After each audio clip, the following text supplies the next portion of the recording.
أعوذ بالله من الشيطان الرجيم. بسم الله الرحمن الرحيم. رب اشرح لي صدري ويسر لي أمري واحلل عقدة من لساني يفقهوا قولي يا فتاح. اللهم إني عبدك وابن عبدك وابن أمتك ناصيتي بيدك ماض في حكمك عدل في قضاؤك. أسألك بكل اسم هو لك سميت به نفسك أو أنزلته في كتابك أو علمته أحدا من خلقك أو استأثرت به في علم الغيب عندك أن تجعل القرآن ربيع قلبي ونور صدري وجلاء حزني وذهاب همي. யா அல்லாஹ், குர்ஆனை எங்கள் இதயத்தின் வசந்தமாக்குவாயாக, எங்கள் நெஞ்சத்தின் ஒளியாக்குவாயாக, எங்களது துயரத்தை நீக்கக்கூடியதாகவும் எங்களது கவலையை மறைக்கக்கூடியதாகவும் ஆக்குவாயாக. ஆமீன். أعوذ بالله من الشيطان الرجيم. بسم الله الرحمن الرحيم. لن تنالوا البر حتى تنفقوا مما تحبون وما تنفقوا من شيء فإن الله به عليم. كل الطعام كان حلا لبني إسرائيل إلا ما حرم إسرائيل على نفسه من قبل أن تنزل التوراة. قل فأتوا بالتوراة فاتلوها إن كنتم صادقين.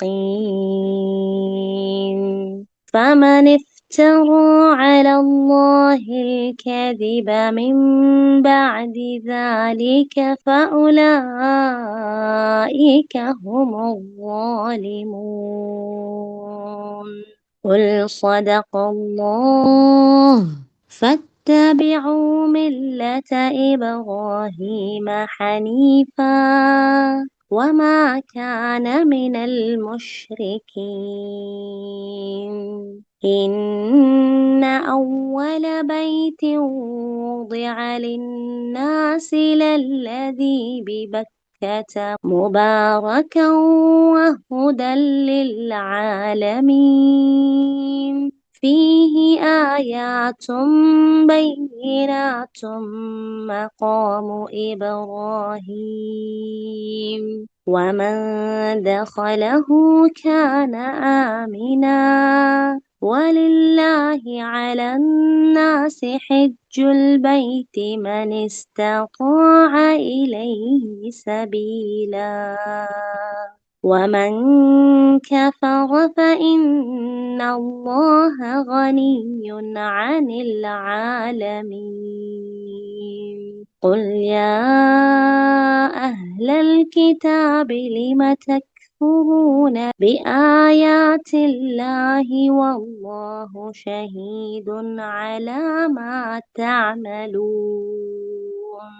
قل يا أهل الكتاب لم تصدون عن سبيل الله من آمن تبغونها عوجا وأنتم شهداء وما الله بغافل عما تعملون. يا أيها الذين آمنوا إن تطيعوا فريقا من الذين أوتوا الكتاب يردوكم بعد إيمانكم كافرين. صدق الله العظيم. அஸ்ஸலாமு அலைக்கும் வரஹ்மத்துல்லாஹி வபரகாத்துஹு. அல்லாஹ்வுடைய கிருபையில சூரா ஆல இம்ரான் தொடர்ந்து பார்த்து வர்றோம். இன்னைக்கு 4வது ஜுஸ நம்ம ஸ்டார்ட் பண்ண போறோம். 91ல இருந்து 100 வசனம். அல்ஹம்துலில்லாஹ். ரொம்ப அற்புதமான அழகான வசனங்களை நம்ம இன்னைக்கு பார்க்க இருக்கிறோம். இன்ஷா அல்லாஹ் வாங்க கேட்போமா? Assalamu alaikum wa rahmatullahi wa barakatuh, sisters.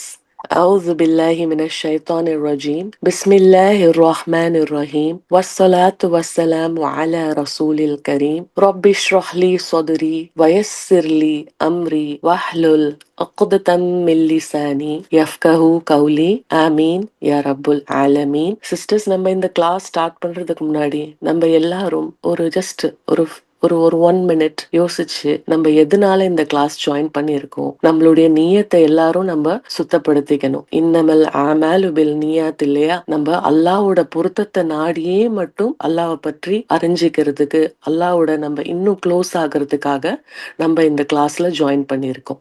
And அல்லாஹ் நம்மள எல்லா முகஸ்துதியிலிருந்தும் காப்பாற்றணும். அல்லாஹும அமீன். இப்போ இன்ஷா அல்லாஹ் நம்ம 91வது வசனத்துல இருந்து இன்னைக்கு பார்ப்போம். 91வது வசனத்தோட தர்ஜுமா படிச்சோம்னா, திண்ணமாக எவர்கள் நிராகரிப்பை மேற்கொண்டு அதே நிலையில் மரணம் அடைந்து விடுகின்றார்களோ அவர்கள் தம்மை தண்டனையிலிருந்து காப்பாற்றிக் கொள்ள பூமி நிரம்ப பொன்னை ஈட்டு தொகையாக தந்தாலும் அது ஏற்றுக்கொள்ளப்பட மாட்டாது. இத்தகையோருக்கு துன்புறுத்தும் தண்டனை இருக்கிறது. மேலும் அவர்களுக்கு உதவி புரிவோர் எவரும் இரார். நம்ம இதுவரைக்கும் பார்த்து வந்த வசனங்கள்ல, இதுக்கப்புறம் நம்ம பார்க்க போற வசனங்கள்லயும் அல்லாஹ் இங்க இந்த வேதக்காரர்கள் கிட்ட, வேதக்காரர்கள்னா யாரு? யூதர்கள், கிறிஸ்தவர்கள், ஜூஸ் அண்ட் கிறிஸ்டியன்ஸ். அவங்கள அல்லாஹ் நம்ம இதுக்கு முன்னாடி வந்த வசனங்கள் 88, 89, 90 அவங்கள கண்டிக்கிறாரு. அவங்களுக்கு ஒரு எச்சரிக்கை. ஏன்னா இந்த ஜூஸ் அண்ட் கிறிஸ்டியன்ஸ் எப்படி இருந்தாங்கன்னா, இறை நம்பிக்கை ஏற்று கொண்ட பின்பு அதுக்கப்புறம் இறை நிராகரிப்பவர்களா ஆகிட்டு திரும்ப சில பேர் திரும்ப நாங்க முஸ்லிமா மாறிடுறோம். அப்படி திரும்ப அவங்க அந்த குஃபுர் தன்மை திரும்ப அவங்கள போயிட்டு ஒரு அந்த குஃபுர் தன்மையிலேயே இருந்தாங்க. அப்போ அல்லாஹ் இதுக்கு முன்னாடி இருக்கிற வசனங்கள்ல என்ன சொல்றாங்கன்னா, அப்படி நீங்க குஃபுர் தன்மை நிராகரிப்பாளர்களா ஆயிட்டாலும் பாவ மன்னிப்பு கோருங்க. யாரெல்லாம் பாவ மன்னிப்பு தேடினாங்களோ அவங்கள நான் மன்னிக்கிறேன், நான் அருட்கொடையாளன், நான் கருணையாளன், நான் உங்களை மன்னிக்கிறேன் அப்படின்னு இதுக்கு முன்னாடி வந்த ஆயாக்கள்ல அல்லாஹ் சொல்றாங்க. இந்த 91வது வசனத்துல அல்லாஹ் திண்ணமாக நிச்சயமாக இந்த இறை நிராகரிப்பாளர்களை பார்த்து என்ன சொல்றாங்கன்னா, நீங்க இந்த இந்த குஃபுர் தன்மை குஃபுர் தன்மையிலேயே நீங்க மரணிச்சீங்கன்னா அவர்கள் தம்மை தண்டனையில இருந்து காப்பாற்றிக் கொள்ள இந்த பூமி முழுவதும் பொன் பொருளை அத தானமா தர்மமா கொடுத்தா அந்த டைம்ல அல்லாஹ் ஏத்துக்க மாட்டான். அந்த டைம்ல அவங்களோட பாவ மன்னிப்பை நான் ஏத்துக்க மாட்டேன் அப்படின்னு சொல்லிட்டு அல்லாஹ் ஒரு திட்டவட்டமா, ஒரு எச்சரிக்கையா, ஒரு வார்னிங்கா இந்த வேதக்காரர்களுக்கு அல்லாஹ் சொல்றாங்க. அப்போ இவங்களோட இந்த இந்த வசனத்துல என்ன அல்லாஹ் சொல்றாங்கன்னா, இதுதான் இந்த டிஸ்பிலீவர்ஸ், இந்த குஃபுர் தன்மையில இருந்தவங்களோட விதி, இதுதான் இவங்களோட முடிவு. நீங்க என்னதான் இப்ப இந்த உலகம் முழுவதும் பொன்னாலும் பொருளாலும் நிரப்பப்பட்டு அதை நீங்க எனக்கு கொட்டி கொடுத்தாலும் அந்த டைம்ல நான் உங்ககிட்ட அதை நான் ஏற்றுக்க மாட்டேன். இது எவ்வளவு பெரிய ஒரு ஒரு அவங்களோட நிலைமையை யோசிச்சு பாருங்களேன். சுப்ஹானல்லாஹ். அவங்க இவ்வளவு நாள் அந்த குஃபுர் தன்மையில இருந்து இதுக்கப்புறம் அவங்க எங்களை மன்னிச்சிடுங்க யா அல்லான்னு சொன்னா அது ஏற்றுக்கொள்ளப்படுமா? படாது. இதுக்கு நம்மளுக்கு ஒரு ஹதீஸ் இருக்கு. இது என்னன்னா, ரசூல் ஸல்லல்லாஹு அலைஹி வஸல்லம் சொல்றாங்க, சுவனத்திலிருந்து ஒரு மனிதன் அழைத்து கொள்ளப்பட்டு வந்தாராம். யார்கிட்ட அழைத்து கொள்ளப்பட்டு வந்தாராம்? அல்லாஹ் கிட்ட அழைத்து கொள்ளப்பட்டு வந்தாராம். அப்ப அல்லாஹ் அவர்கிட்ட கேக்குறாராம், எப்படி இருக்கீங்க, உங்களுடைய தங்குமிடம் எப்படி இருக்கிறது?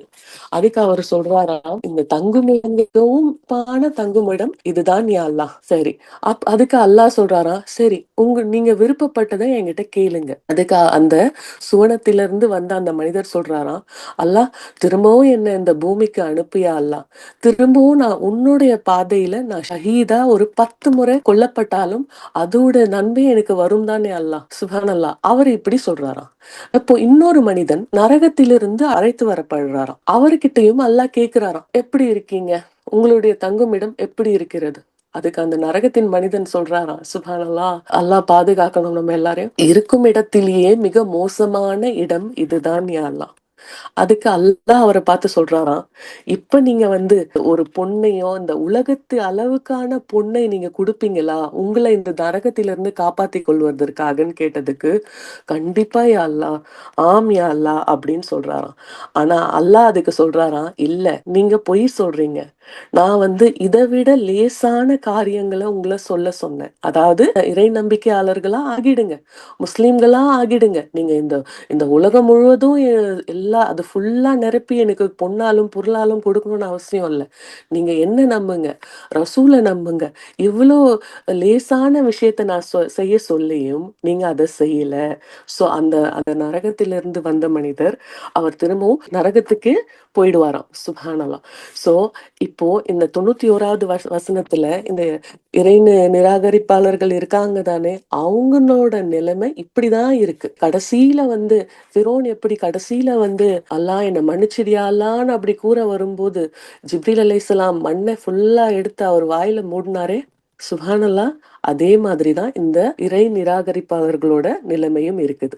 இப்போ அடுத்த வசனம் பார்ப்போம். உங்களுக்கு விருப்பமானவற்றை இறை வழியில் செலவழிக்காத வரை நீங்கள் நன்மையினை அடைந்திட முடியாது. மேலும் எதனை நீங்கள் செலவழித்தாலும் திண்ணமாக அல்லாஹ் அதனை நன்கு அறிபவனாக இருக்கின்றான். இந்த வசனத்துல பாத்தீங்கன்னா, ல தனாலுல் பிர்ரா, ல தனாலுல் பிர்ரா, உங்களுக்கு விருப்பமானவற்றை இறை வழியில் செலவழிக்காத வரை, ஹத்த செலவழிக்காத வரை. இப்போ இந்த வசனத்துல பிர்ரா, ப ரா ரா, பிர்ரோனா என்னது? பிர்ரோனா நன்மைகள், நன்மைகளை செய்யறது, நல்ல விஷயங்களை செய்யறது.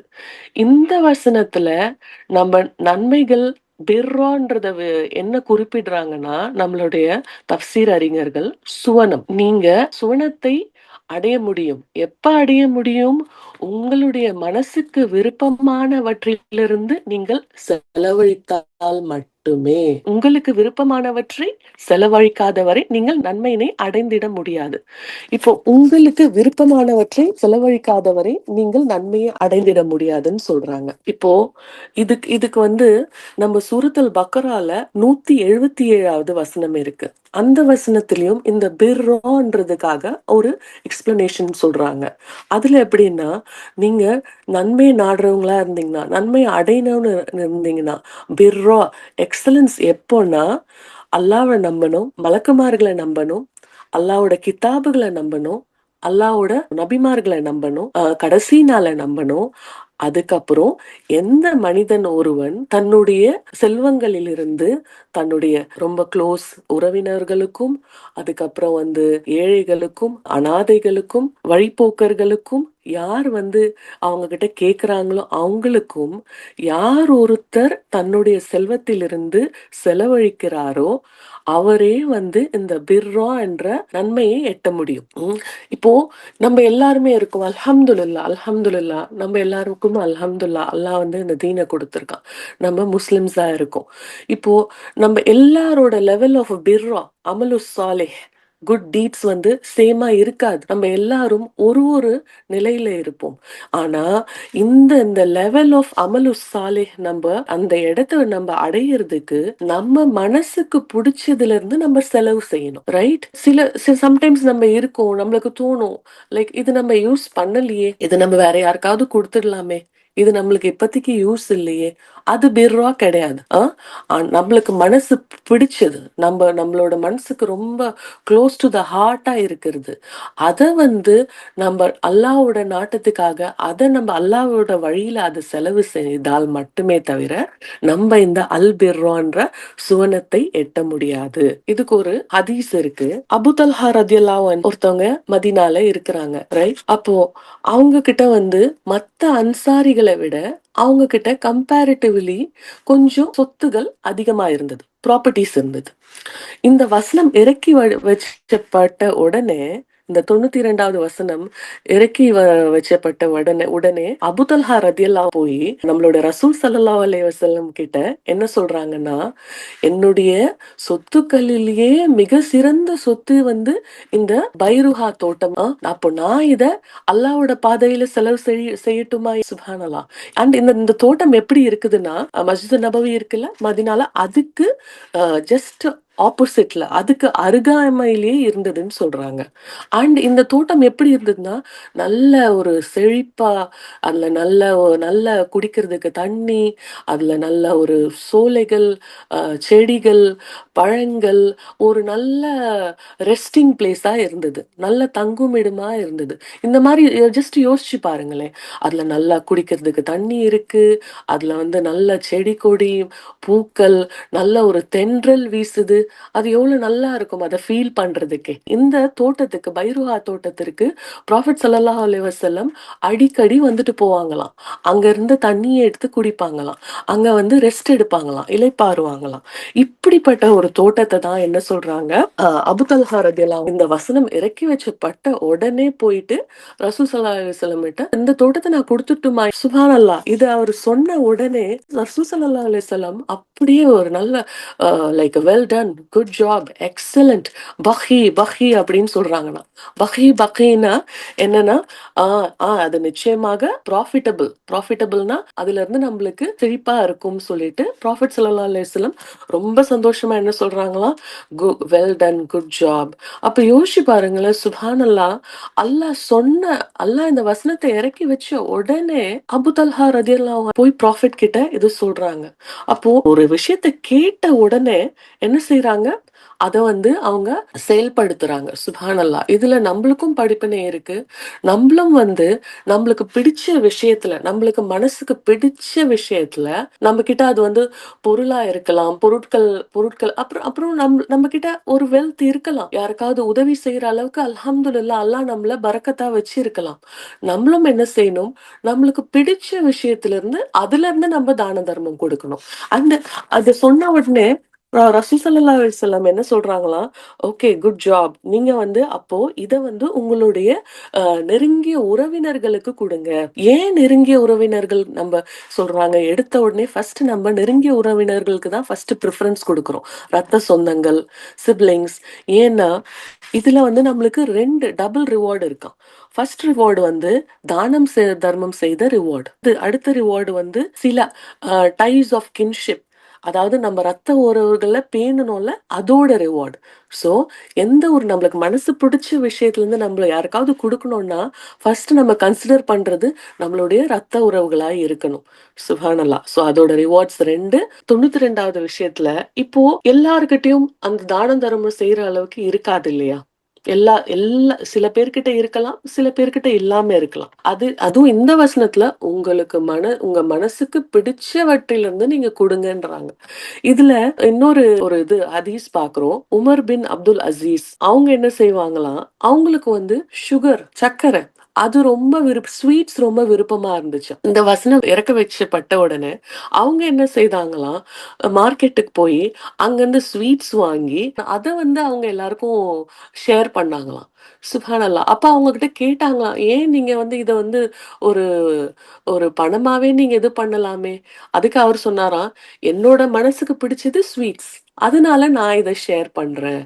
அதே மாதிரி நாமும் வந்து நம்மளுக்கு பிடிச்சத நம்மளோட ரத்த உறவுகளோட, ஏழை எளியர்களோட நம்ம அட்லீஸ்ட் ஒன்ஸ் ஆவது நம்ம ஷேர் பண்ணணும். இப்போ இது வந்து நம்ம மனசுக்கு பிடிச்சதுன்றது ஒரு பெரிய வெல்த், ரொம்ப எக்ஸ்பென்சிவான திங்ஸ், இல்ல நான் வந்து ஒரு பெரிய ஹெவியான பே செக் அப்படி பண்றவங்களும் இருக்காங்க. அல்லாஹும்ம பாரிக். நம்ம ரமதான்ல பார்த்தோமே, நல்ல எவ்வளோ பெரிய அல்லாஹ் அவங்களுக்கெல்லாம் இன்னும் அல்லாஹ் அதை பொருந்தி கொள்ளணும். நம்ம அடையிறதுக்கு வெறும் இதை மட்டும்தான் செலவு செய்யணும்னு இல்லை. இப்போ நம்மலாம் வந்து எல்லார்கிட்டயுமே நம்ம கிட்ட ஒரு ஸ்கில்ஸ் இருக்கு. சில பேர் வந்து நல்ல தஃப்சீர் செய்யறவங்களா இருக்காங்க, சில பேர் தஜ்வீத்ல எக்ஸலண்டா இருக்காங்க, சில பேர் வந்து நல்ல நல்ல ஃபுட்டு குக் பண்ணுவோமே நம்ம. சுப்ஹானல்லாஹ். இதுவும் பெருதான். அண்ட் நம்மளுக்கு பிடிச்ச விஷயம் சொன்னா சம்டைம்ஸ் வந்து நம்மளுக்கு ரொம்ப நாளா நம்ம அதை யூஸ் பண்ணிட்டு இருக்கோம், அது எக்ஸலண்ட் கண்டிஷன்ல தான் இருக்கும். அந்த ஏதோ ஒரு அபாயாவா இருக்கலாம், இல்ல ஒரு ஹிஜாபா இருக்கலாம், இல்ல ஒரு ஹேண்ட் பேக்கா இருக்கலாம், இல்ல நல்ல ஒரு ஃபுட்டா இருக்கலாம். இப்போ நம்மளுக்கு பிடிச்சதுன்னா நம்ம அதே வந்து நம்மளோட க்ளோஸ் ரிலேஷன்ஸ் இல்ல யாராவது தேவை உள்ளவங்களா இருக்கிறவங்களுக்கு நம்ம இந்த அடையிறதுக்கு இந்த மாதிரி விஷயங்களும் நம்ம செய்யலாம். இப்போ வந்து ஒரு கொஸ்டின் வருது, பார்த்தீங்கன்னா அடைந்திட முடியாது. மேலும் எதனை நீங்கள் செலவழித்தாலும் திண்ணமாக அல்லாஹ் அதனை நன்கு அறிபவனாக இருக்கின்றான். இப்போ நம்ம செலவு செய்றோம். சில விஷயம் நம்மளுக்கு க்ளோஸ் டு த ஹார்ட்டா இருக்கும். நம்ம அத அல்லாஹ்க்காக அத இன்னொருத்தவங்களுக்கு குடுக்குறோம். சிம்பிளா வச்சுக்கோங்களேன். நம்ம எல்லாருக்குமே இறைச்சினா ரொம்ப பிடிக்கும். அந்த இறைச்சியிலேயே பர்ட்டிகுலர் பீஸ், தை பீஸ், இந்த பீஸ், இந்த போன் பீஸ் அந்த மாதிரி பிடிக்கும். நம்ம வீட்ல ஃபேமிலில சாப்பிடும்போது, சம்டைம்ஸ் நம்ம பிள்ளைங்களுக்காக அத ஓகே நீங்க சாப்பிடுங்க. உங்களுக்கு விருப்பமா இருக்கு. நீங்க சாப்பிடுன்னு குடுப்போம். ஆனா சம்டைம்ஸ் அவங்க என்ன பண்ணுவாங்க, நம்மளுக்கு அவ்ளோ விருப்பமான அந்த பீஸ் அவங்களுக்கு குடுத்தா, அத அவங்க மேபி அத கம்ப்ளீட்டா அவங்க ஃபினிஷ் பண்ணியிருக்க மாட்டாங்க. அதே மாதிரி நம்மளுக்கு பிடிச்சமான ஒரு விஷயத்த நம்ம மத்தவங்களுக்கு குடுக்கும்போது, நம்ப அல்லாஹ்க்காக குடுக்குறோம். ஆனா அவங்களுக்கு அது ஒரு பெரிய விஷயமா தெரியாம இருக்கலாமே! ரைட்? அவங்களுக்கு இது ஓகே நீங்க இது எனக்கு கிஃப்ட் பண்ணீங்க. Thank you. ஜஸாக்கல்லாஹ் ஹைர். அதோட சொல்லுவாங்க. மேபி அவங்களோட பார்வையில அது ஒரு பெரிய விஷயமா தெரியாம இருக்கலாம். மேபி அவங்க தேங்க் யூ சொல்லாமலும் இருக்கலாம். பட் நம்ம இங்க எப்படி நம்மளோட மனநிலைமை எப்படி இருக்குன்னா, அல்லாஹ்வுக்காக நான் எத செஞ்சாலும், நீங்க யார்கிட்டயும் நம்ம தேங்க் யூ கூட எக்ஸ்பெக்ட் பண்ணக்கூடாது. அது யாரா இருந்தாலும் சரி. ஏன்னா அல்லாஹ் இத பார்க்குறான். அல்லாஹ்வுக்கு தெரியும் உங்களுக்கு எவ்ளோ இந்த விஷயம் பிடிக்கும். அத நீங்க விட்டு குடுத்துருக்கீங்க. ரைட்? ஸோ அல்லாஹ்க்கு தெரியும் நீங்க எவ்ளோ அல்லாஹ்வோட நாட்டத்த நாடி இந்த விஷயத்த, இந்த பொருள நீங்க விட்டு குடுத்து இன்னொருத்தருக்காக குடுத்துருக்கீங்க. அது அல்லாஹ் பார்க்கிறவனா இருக்கிறான். அண்ட் அல்லாஹ்வோட ரிவார்ட் நம்மளுக்கு அது அளவிட முடியாததா இருக்குது. இதுதான் இந்த 92வது வசனத்தோட தஃப்சீர் விளக்கமா இருக்குது. ஸோ அல்லாஹ்க்காக நம்ப வேற யார்கிட்டயும் எதையும் எதிர்பார்க்காம அல்லாஹ்க்காக செய்யணும். அண்ட் நம்ம ஏற்கனவே பார்த்த மாதிரி அது பெரிய பொருளா இருக்க தேவையில்ல. ஒரு சின்ன விஷயமா கூட இருக்கலாம். நம்மளோட டைமா இருக்கலாம். சம்டைம்ஸ் நம்ம வீட்ல ரிலாக்ஸ் பண்ணணும்னு நினைப்போம். அப்பதான் நம்மளுக்கு ஏதாவது ஃப்ரெண்ட்ஸ் இத ஹெல்ப் பண்ண முடியுமா? நீங்க என்ன கொஞ்சம் இங்க டிராப் பண்ண முடியுமா? அந்த மாதிரி ஹெல்ப்பும் நம்மள அடையறதுக்கு அல்லாஹ் அத பார்க்குறான் இல்லையா?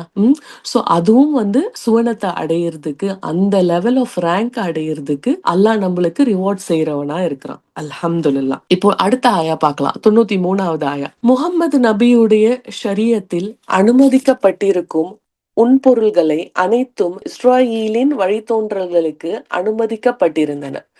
ஆனால் தௌராத் அருளப்படுவதற்கு முன் சில பொருட்களை இஸ்ராயேல் அதாவது யாக்கூப் தாமாகவே தமக்கு தடுக்கப்பட்டவனவாய் ஹராமாய் ஆக்கிக் கொண்டிருந்தார்.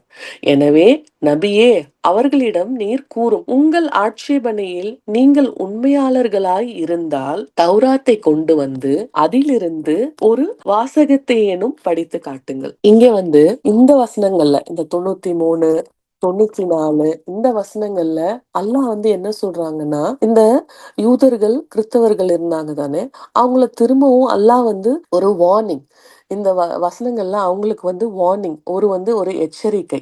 இந்த வசனத்துல மெயின்லி நம்ம என்ன பார்க்க போறோம்னா, யூதர்கள் தனக்கு தாமே ஹலாலாக ஆக்கப்பட்ட உணவுகளையும் அவங்க ஹராமாக்கிட்டாங்களாமா. ஹராமா ஆக்கிக்கிட்டாங்க. இந்த வசனத்துல பாத்தீங்கன்னா யாக்கூப் அலைஹிஸ்ஸலாம், யாக்கூப் அலைஹிஸ்ஸலாம் யாரு? யாக்கூப் அலைஹிஸ்ஸலாம் சில்ட்ரன் ஆஃப் இஸ்ராயல், இஸ்ராயல் வழித்தோன்றல்கள். அவருதான் இந்த வசனத்துல குறிக்கப்பட்டுள்ள ஒருத்தரா இருக்கிறாரு.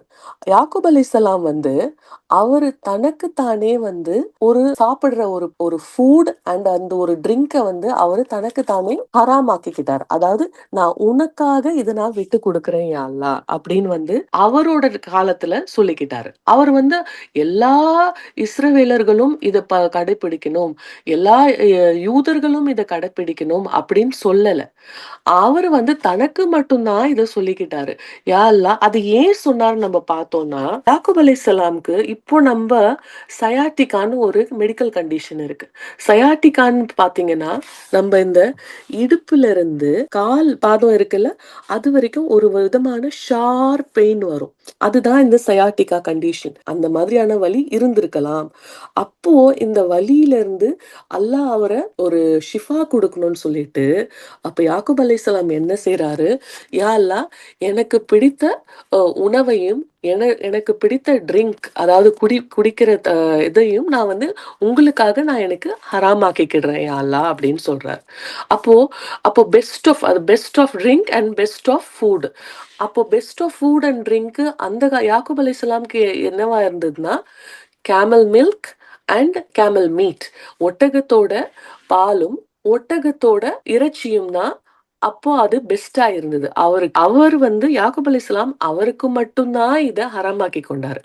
ஆனா அந்த யூதர்கள் என்ன செய்றாங்க, இல்ல இது எங்க எல்லாருக்குமே வந்து ஹராம் தான். அதுக்கப்புறம் ஷரியத்லாம் என்ன செய்றாங்க, இல்ல நாங்க வந்து எங்களுக்கும் இந்த camel milk and camel meet வந்து ஹராம் ஆயிருக்கு அப்படின்னு சொல்றாங்க. இப்போ இந்த இந்த வசனத்துல பாத்தீங்கன்னா துஆம்னா சாப்பிடுறது அப்புறம் குடிக்கிறதும் கூட. அப்போ யாக்கூப் அலைஹிஸ்ஸலாம் என்ன செய்தாங்க, அவங்களுக்கு மட்டும்தான் ஹராமாக்கி கொண்டாங்க. பட் யூதர்கள் வந்து அத மாத்துறாங்க. ஆனா நம்ப அப்படி இருக்கக்கூடாது. இப்போ நெக்ஸ்ட் வசனம் பார்ப்போம். 94வது வசனம்.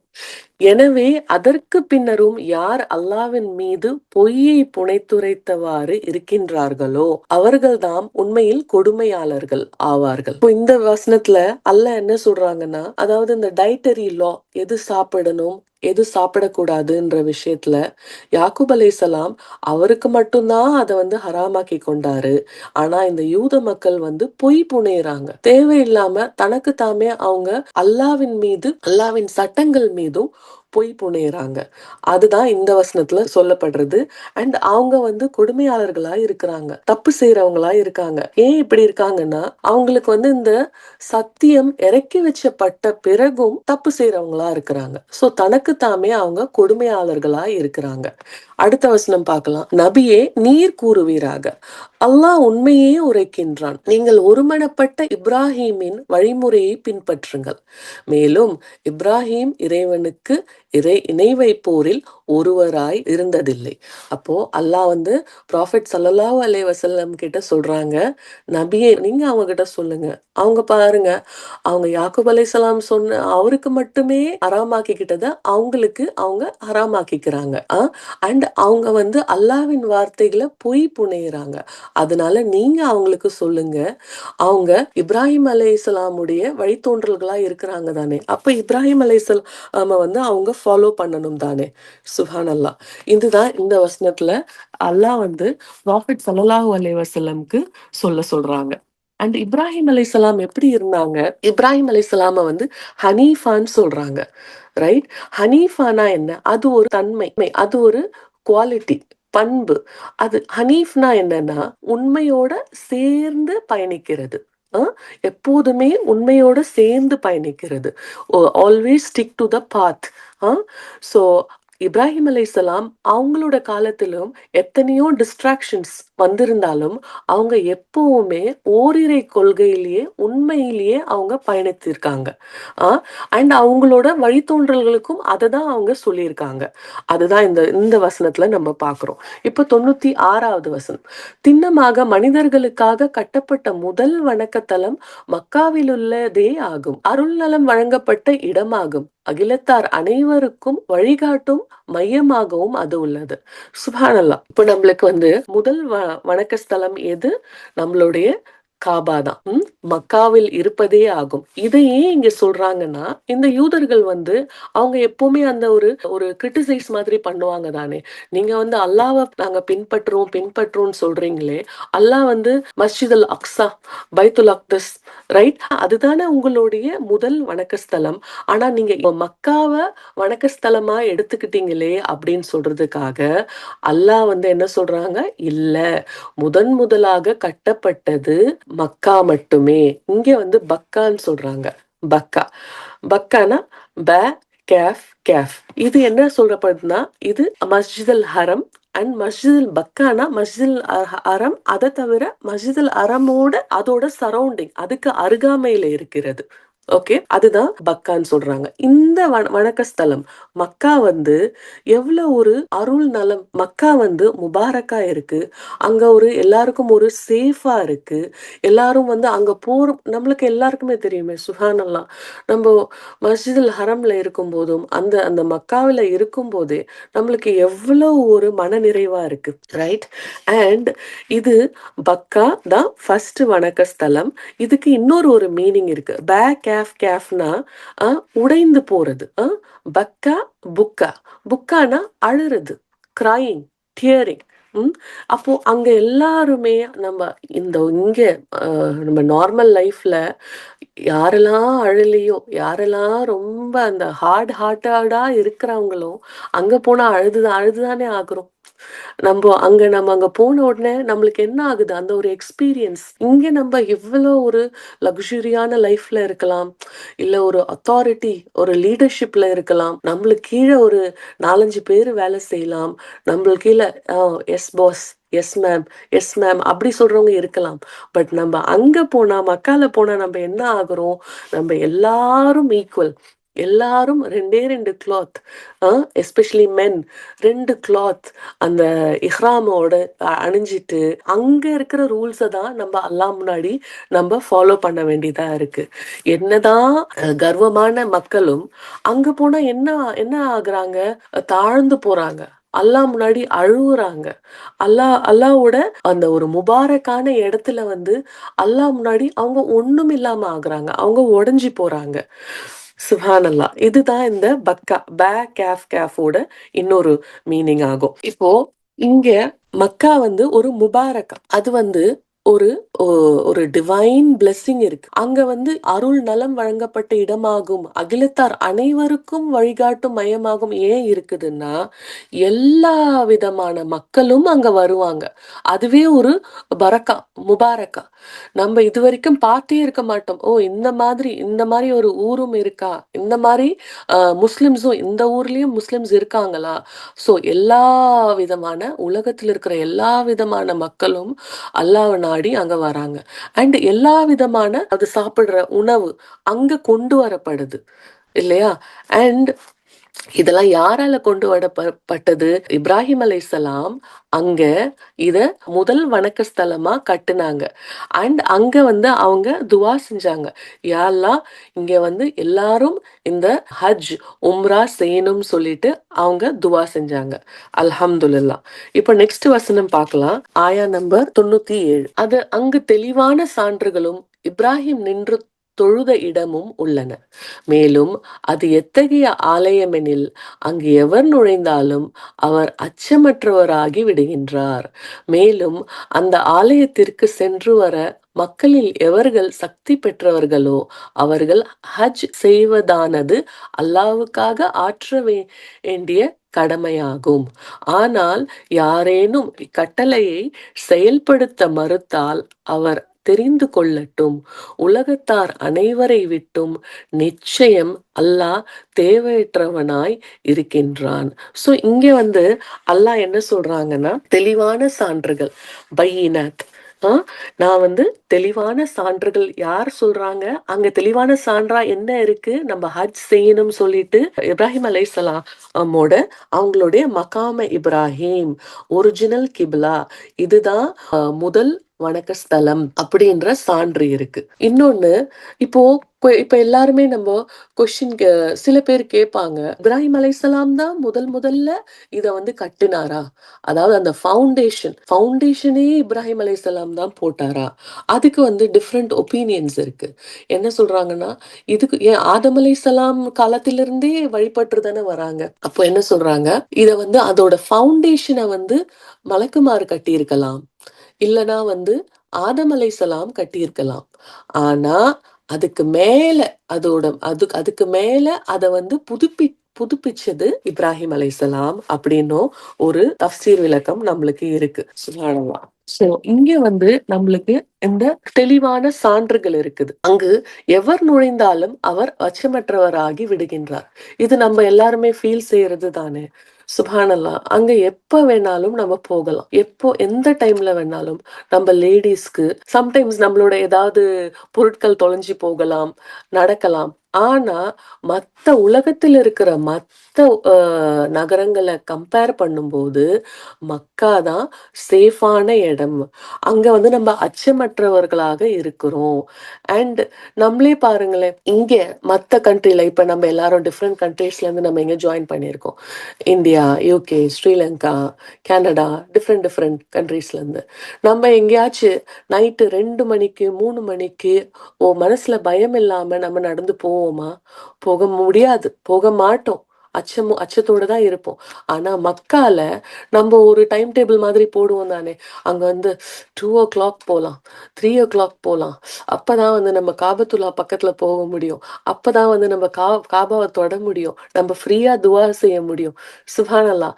ஆனா அப்ப பார்த்தாலும் அங்க அவ்வளோ மக்கள் தவாஃப் செஞ்சுட்டு தான் இருப்பாங்க. அது அந்த மக்காவோட பரக்காவாகும். ஓகே. அந்த ஆலயத்திற்கு சென்று வர மக்களில் எவர்கள் சக்தி பெற்றவர்களோ அவர்கள் ஹஜ் செய்வதானது அல்லாஹ்வுக்கு ஆற்ற வேண்டிய கடமையாகும். இங்க வந்து அல்லாஹ் என்ன சொல்றாங்கன்னா, உங்களால முடியுமானால், உங்களுக்கு பணம் செலவு செய்ய முடியுமானால், உங்களுக்கு ஹெல்த் இருக்குன்னா நீங்க ஹஜ் செய்யணும். இங்க வந்து அந்த கடமைய வந்து அல்லாஹ் திரும்பவும் எம்பசைஸ் பண்றாங்க. ஆனால் யாரேனும் இக்கட்டளையை செயல்படுத்த மறுத்தால் அவர் தெரிந்து கொள்ளட்டும், அல்லாஹ்வுக்கு நம்ம ஹஜ் செய்யணும், உம்ரா செய்யணும் அப்படின்ற தேவையே இல்ல. இப்போ 98வது வசனம். 98வது வசனத்துல அதோட தர்ஜுமா என்னன்னா, நபியே நீர் கூறுவீராக. வேதம் அருளப்பட்டவர்களே, நீங்கள் அல்லாஹ்வின் வசனங்களை ஏன் ஏற்க மறுக்கிறீர்கள்? நீங்கள் செய்பவை அனைத்தையும் அல்லாஹ் பார்த்து கொண்டுதான் இருக்கின்றான். இங்க அல்லாஹ் திரும்பவும் வந்து இந்த வேதக்காரர்கள் நிராகரிப்பாளர்களா இருக்காங்க தானே, இந்த யூதர்கள், கிறிஸ்தவர்கள், அவங்கள வந்து அல்லாஹ் திரும்பவும் இந்த வசனத்துல கண்டிக்கிறான். நீங்க ஏன் அல்லாஹ் அனுப்பின இந்த குரானை மறுக்கிறீங்க? ஏன் வந்து நீங்க குஃபுர் தன்மையிலேயே இருக்கிறீங்க? உங்களுக்கு உண்மை தெரிஞ்சிருக்கு தானே. இங்க ஏன் அல்லாஹ் வந்து இவங்க கிட்ட திரும்ப திரும்ப இந்த மாதிரி கண்டிக்கிறான்னா, ஏன்னா இந்த மக்களுக்கு கிறிஸ்தவர்களுக்கு இன்ஜீல் பைபிள் இறக்கி வைக்கப்பட்டது. யூதர்களுக்கு வந்து தௌராத் இறக்கி வைக்கப்பட்டது. அதுல வந்து அவங்களுக்கு கிளியரா சொல்லப்பட்டிருக்கு, இந்த மாதிரி உங்களுக்கு அப்புறம் ஒரு முஹம்மது அப்படின்ற நபி ஒருத்தர் வருவாரு, அவருக்கு குரான் இறக்கி வைக்கப்பட்டிருக்கும். அவங்களுக்கு நிச்சயமாக தெரிஞ்சிருந்தும் அவங்க இந்த நிராகரிப்பாளர்களா இருக்கிறாங்களேன்னு சொல்லிட்டு தான் அல்லாஹ் என்ன சொல்றாரு, ஏன்பா இப்படி செய்றீங்க? ஏன் வந்து நீங்க உண்மையை மறுக்கிறீங்க? நீங்க மட்டும் மறுக்கிறது இல்லாம மத்தவங்களையும் நீங்க இறை மறுப்பு, அதாவது குஃபுர் தன்மையை தூண்டி விடுறீங்க. இப்ப அடுத்த வசனம் பாருங்க, 99வது.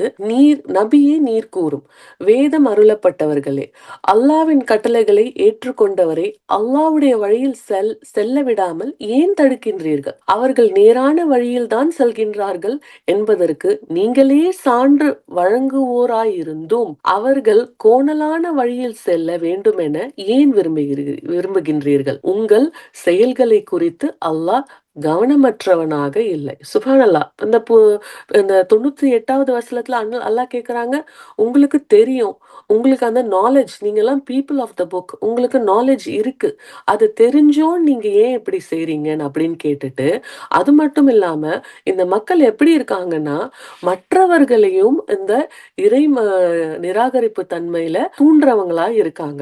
அவங்க மட்டும் அதை செய்யல, இந்த குஃபுர் தன்மையில இல்ல, மத்தவங்களையும் அதை செய்ய வைக்கிறாங்க.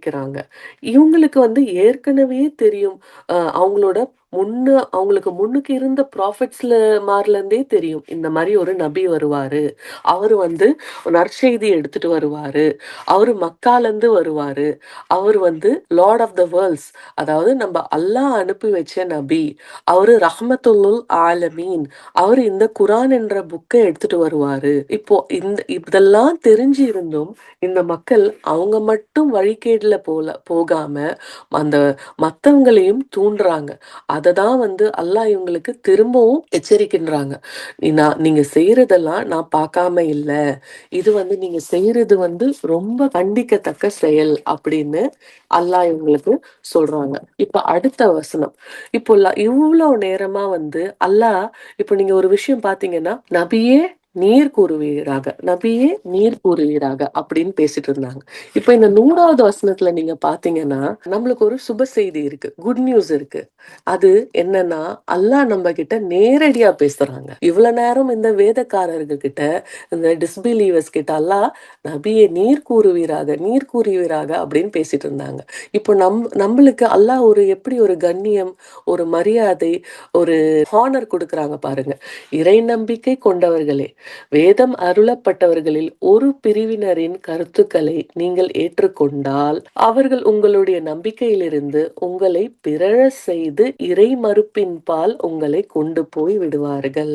இங்க அல்லாஹ் பிலீவர்ஸ், நம்ம ஈமான் கொண்டவர்கள், நம்ம ஈமான்ல இருக்கோம், நம்ம நம்ம குரானை படிச்சு விளங்கிக்கிறோம், நம்ம ப்ராஃபெட் ஸல்லல்லாஹு அலைஹி வஸல்லம் நம்புறோம், நம்ம ஓரிரை கொள்கையில இருக்கிறோம், நம்ம இவங்கள பின்பற்றக்கூடாது அப்படின்னு அல்லாஹ் நம்மளுக்கு ஒரு வார்னிங் இந்த வசனத்துல 100வது வசனத்துல சொல்றாங்க. இப்போ இவங்க ஏன் நம்மளுக்கு இந்த மாதிரி நம்மள கோணலான பாதையில போகணும்னு அவங்க ஏன் நினைச்சாங்கன்னா, இந்த யூத மக்கள், ஏன்னா அவங்க பொறாமை கொண்டு இருந்தாங்க. என்ன இது, குரான் இந்த மாதிரி ஒரு ப்ராஃபெட்க்கு கொடுக்கப்பட்டுச்சு, நம்மளோட வழித்தோன்றல்கள் தானே இருக்கணும், இவங்களுக்கு கொடுக்கப்பட்டுச்சு, இவங்க இதுல இருந்து பலனடைகிறாங்களே அப்படின்னு அவங்க ஒரு பொறாமை எண்ணம் கொண்ட மனிதர்களா இருந்தாங்க. அதனால அவங்க அல்லாஹ் என்ன சொல்றாங்க இந்த வசனத்துல, அவங்களோட கருத்துக்களை நீங்க ஏற்றுக்கொள்ளாதீர்கள், அவங்களோட நம்பிக்கையில நீங்க இறை மறுப்பின் பால் உங்களை, அப்படி அவங்கள நம்ம நம்பணும்னா, அவங்க சொல்றத நம்ம கேட்டோம்னா நம்மளையும் அவங்க இறை மறுப்பின் பால் சென்று கொண்டு விடுவார்கள். இதுக்கு ஒரு மெயின் எக்ஸாம்பிள் நம்ம இப்ப பார்க்கலாம். சுப்ஹானல்லாஹ், அவங்களோட பிராக்டிசஸ் நம்மளோட கம்யூனிட்டிஸ்லும் வந்துடுச்சு. மெயின்லி பாத்தீங்கன்னா அவங்களோட செலிப்ரேஷன்ஸ் அவங்கள மாதிரி தான் நம்ம. சுப்ஹானல்லாஹ், அல்லாஹ் நம்மள பாதுகாக்கணும். எஸ்பெஷலி இந்த வெட்டிங்ஸ்ல பாத்தீங்கன்னா அவங்க செய்யற மாதிரியே பிராக்டிசஸ நம்ம மக்களும் இப்ப செய்யறவங்களா இருக்காங்க. ஒரு சிலர் தான் அல்லாஹும்ம பாரிக், அல்லாஹும்ம பாரிக், நம்ம நம்ம ப்ராஃபெட் ரசூல் நம்மளோட குரான்ல எப்படி சொல்லப்பட்டிருக்கோ அந்த மாதிரி எல்லாத்தையும் ஃபாலோ பண்ணி அந்த மாதிரி ஒரு வெட்டிங்ஸ் நடத்துறவங்களா இருக்காங்க. இது மட்டும் இல்ல, நிறைய நிறைய விஷயங்கள்ல நம்ம ரொம்பவே கேர்ஃபுல்லா இருக்கணும். அவங்க என்னதான் நம்மளுக்கு க்ளோஸா இருந்தாலும் நம்ம ரொம்பவே கவனமா அவங்களோட ஹேபிட்ஸ்ல இருந்து நம்மள தடுத்து கொள்ளணும். அப்படி அவங்களோட ஹேபிட்ஸ்க்கு நம்ம இடம் கொடுத்துட்டோம்னா நம்மளும் நம்மளோட ஈமானும் இறங்குறதுக்கு ரீசனா இருக்கும். சுப்ஹானல்லாஹ், சுப்ஹானல்லாஹு வ பிஹம்திக நஷ்ஹது அல்லா இலாஹ இல்லா அன்த நஸ்தக்ஃபிருக வ நதூபு இலைக். ஆமீன். யா அல்லாஹ், கேட்டதன்படி அமல் செய்யக்கூடிய பாக்கியவான்களாக எங்கள் அனைவரையும் ஆக்கி வை. அல்லாஹ், யா அல்லாஹ், நீ எதை எதிர்பார்த்தாயோ, எங்களுக்கு எப்படிப்பட்ட அழகிய ஒரு வேதத்தை கொடுத்து அதன்படி நாங்கள் வாழணும் என்று நீ எங்களுக்கு வழிகாட்டினாயோ அதன்படி வாழக்கூடிய பாக்கியவான்களாக எங்களை ஆக்கி, யா அல்லாஹ், நாங்கள் அதிலிருந்து தவறும் போது, அதிலிருந்து சகும் போது, யா அல்லாஹ், நாங்கள் பாவங்கள் செய்யும் போது, யா அல்லாஹ், நாங்கள் மனிதர்கள், யா அல்லாஹ், மறதியாளர்கள், யா அல்லாஹ், எங்களை குற்றம் பிடிக்காத யா அல்லாஹ், எங்களை நேர்வழிப்படுத்தி யா அல்லாஹ், எங்களை நெறிப்படுத்தி யா அல்லாஹ், எங்களை மன்னித்து மகத்தான உன்னுடைய மாஃபிரத்தை தந்து யா அல்லாஹ், உன்னுடைய ரஹ்மத் என்னும் அற்கொடையும் எங்களுக்கு விசாலமாக தந்தருள் யா அல்லாஹ். வாஹிரு தஅவானா அல்ஹம்துலில்லாஹி ரப்பில் ஆலமீன். சுப்ஹானல்லாஹி வபிஹம்திஹி, சுப்ஹானல்லாஹி வபிஹம்திஹி, நஷ்ஹது அல்லா இலாஹ இல்லா அன்த நஸ்தக்ஃபிருக வ நதூபு இலைக்.